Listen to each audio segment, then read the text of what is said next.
قد كفاني علم ربي من سؤالي واختياري۔ اب دیکھیں، روزے کے لیے شرط ہے عورت کا پاک ہونا، جیسا کہ نماز کے لیے شرط ہے عورت کا پاک ہونا۔ اب اگر کسی عورت کو ایام مخصوصہ چل رہے ہیں تو وہ کوئی روزہ نہیں رکھ سکتی، نہ نفلی روزہ، نہ فرض روزہ، نہ کوئی قضا روزہ، بالکل بھی کوئی روزہ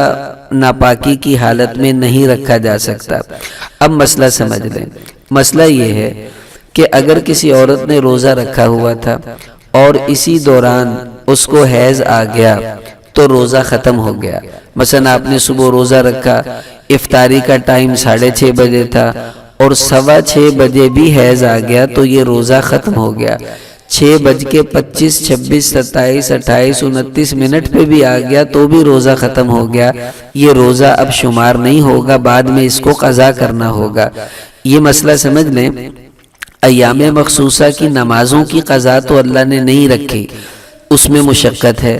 لیکن روزوں کی قضا کرنی ہوگی جو رمضان میں آتے ہیں۔ اس کی وجہ کیا ہے کہ مثلا روزے تو زیادہ سے زیادہ 10 چھوٹیں گے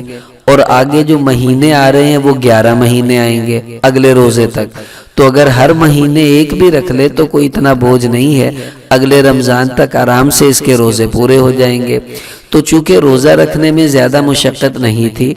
اس لیے اللہ نے روزوں کو تو لازم کر دیا، لیکن نمازوں میں مشقت تھی، نمازوں کی چھٹی دے دی۔ اچھا، روزوں میں یہ بھی عورتوں کو سہولت ہے کہ رمضان گزرنے کے فوراً بعد بھی قضا کرنا کوئی ضروری نہیں ہے۔ مثلا روزے آج کل گرمیوں میں آتے ہیں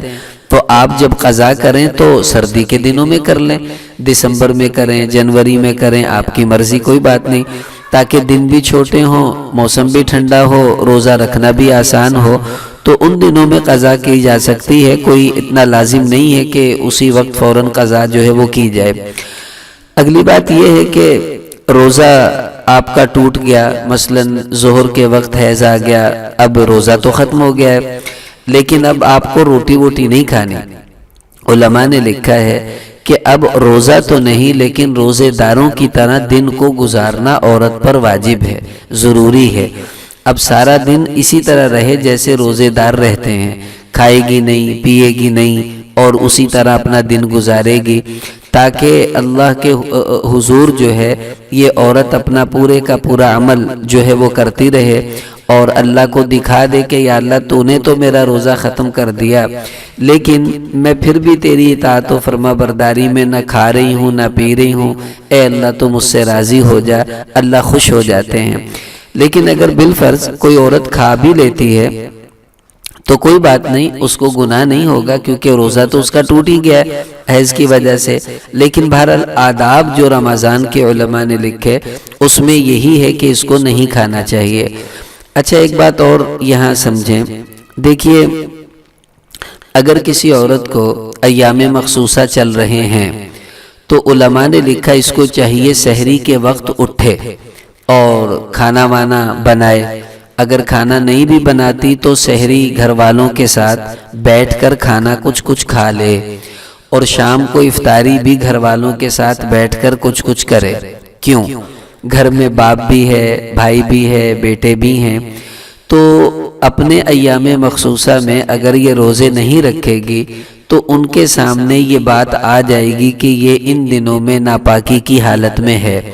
اور اپنا عیب کسی کے سامنے ظاہر کرنا یہ بھی عیب کی بات ہے۔ تو ان دنوں میں عورتوں کو چاہیے کہ اگرچہ روزہ تو نہیں رکھنا انہوں نے، لیکن وہ اپنی اس حالت کو چھپانے کی کوشش کیا کریں، اس لیے سحری کے وقت اٹھیں، افطاری کے وقت بھی بیٹھیں دسترخوان پر،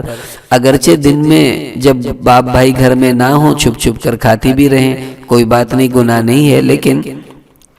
ان 2 وقتوں میں جب مرد گھر میں ہوتے ہیں اس کو چاہیے دسترخوان پر بیٹھ جایا کرے تاکہ ان کے سامنے ہمارا یہ عیب ظاہر نہ ہو۔ یہ بھی علماء نے آداب میں بات لکھی ہے، اس کی بھی کوشش کرنی چاہیے ان دنوں میں۔ اگلی بات یہ کہ اب آپ سمجھیں کہ ایک عورت نے مثلا